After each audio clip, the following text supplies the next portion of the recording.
Bom, antes de qualquer coisa, o resultado foi justo. O Chelsea foi melhor o jogo inteiro. O jogo inteiro. O City não incomodou, o Mendy não fez nenhuma defesa. Nenhuma. O Chelsea chutou, se eu não me engano... O City chutou, se eu não me engano, 3 ou 4 bolas, todas ou travadas ou pra fora. O Mendy não fez nenhuma defesa. O que é uma coisa meio maluca em se tratando de um time do Guardiola. Chegou a ter 70% de posse de bola, mas uma bola ineficiente, uma bola sem uma rodagem legal.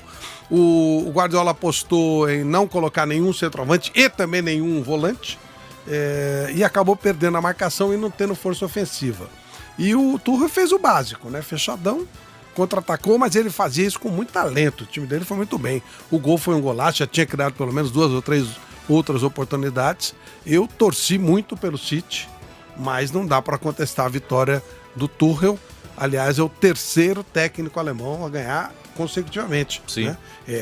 Nós tivemos o Klopp, tivemos o Flick e agora o Tuchel, que o ano passado disputou com o Paris Saint-Germain, que achou que ele não servia para o Paris Saint-Germain. Ele disse, tá bom, ele foi para o Chelsea, ganhou com o Chelsea e o Paris Saint-Germain continua sem ganhar. O título do Chelsea foi justo.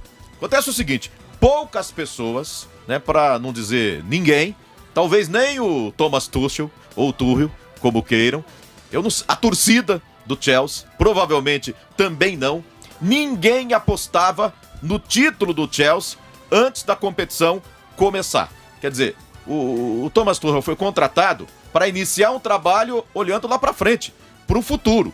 E de repente ele queimou etapas e levanta o troféu da principal competição de clubes do mundo.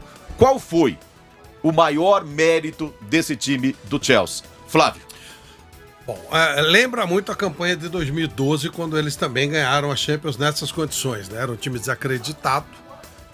O nome do técnico, né? O italiano. Di Matteo. Di Matteo, que acabou ali, né? Ele fez aquilo e mais nada.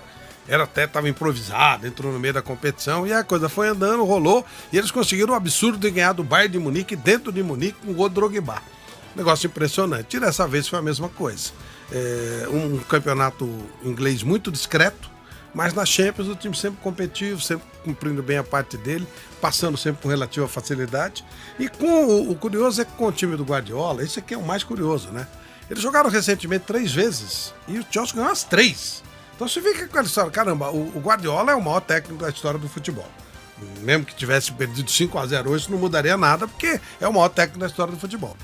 Mas ainda assim, ele perdeu a primeira Copa da Liga, perdeu a segunda pelo campeonato e não conseguiu corrigir os erros do time dele ou matar as virtudes do adversário. Então não dá para você discutir um título assim, mas foi um título totalmente inesperado, sem dúvida, totalmente inesperado. E aí, Bruno Prado, qual foi o principal mérito desse Chelsea, desacreditado no início da Liga dos Campeões? Aliás, desacreditado em tudo, trocou de treinador porque nada funcionava e o Thomas Tuchel chegou para iniciar um trabalho e, de repente, ganhou a Liga dos Campeões. O Chelsea ele começou a temporada fazendo algumas contratações porque ele ficou proibido de contratar na temporada passada. Então ele investiu muito nessa janela.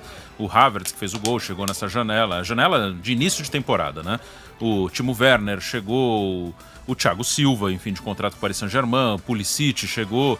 Então o Pulisic acho que estava na outra, mas enfim, ele fez algumas contratações.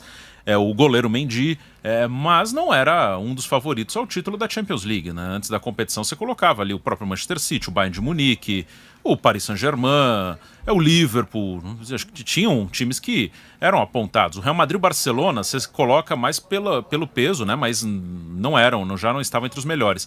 Mas o Chelsea ele jogou bem, principalmente no mata-mata. Ele passou na fase de grupos até com relativa tranquilidade. E no mata-mata ele jogou bem.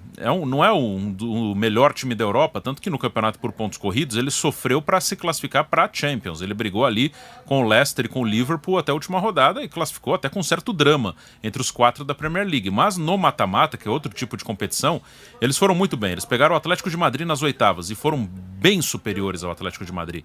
Aí foi um jogo que o Atlético de Madrid ficou todo atrás e o Chelsea em cima o tempo inteiro. Na semifinal, nas quartas contra o Porto, teve até muita tranquilidade. E na semifinal com o Real Madrid, o Chelsea foi melhor que o Real Madrid nos 2 jogos também. Apesar que parece que ele perdeu o jogo da volta pro Porto. Perdeu. Tinha uma vantagem. Tinha vantagem pelos gols fora de casa, perdeu de 1-0 na volta. Faltou um gol para ele ser eliminado pelo Porto, verdade. hein? Até tinha na cabeça que tinha sido um pouco mais tranquilo. Foi tranquilo contra o Real. Contra o Real, sim. Ele empatou na ida e venceu por 2-0 na volta. Já podia ter vencido na ida. Ele foi melhor que o Real Madrid nos 2 jogos.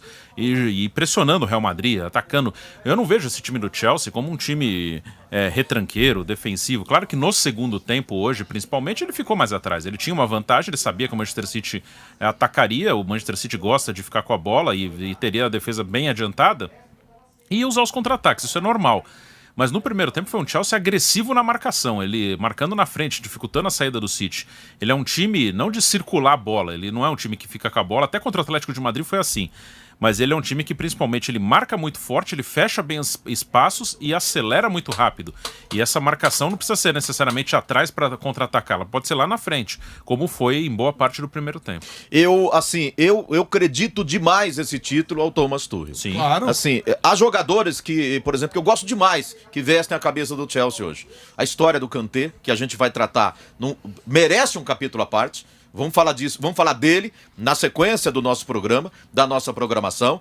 O Jorginho, o Kovacic, os alemães que eles buscaram, né? O Mount, que é um jovem inglês aí, que promete demais, junto com o Foden, que é do Manchester City, ou seja, até para contribuir para a seleção inglesa. Mas a história que ele pegou o avião, indo lá para assumir o Chelsea, e aí, estudando ali, instalou a ideia de jogar com 3 zagueiros.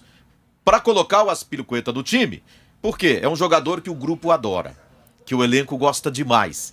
Aí ele falou, bom, vou botar o Azpilicueta no time, vou fazer 3 zagueiros e as coisas vão funcionar. Ou seja, essa coisa que as coisas não estão funcionando, de repente um técnico chega, dá um estalo, fala assim vai funcionar melhor, ele faz o time. Eu acho que o grande mérito é dele, do Thomas Tuchel nessa conquista do Chelsea.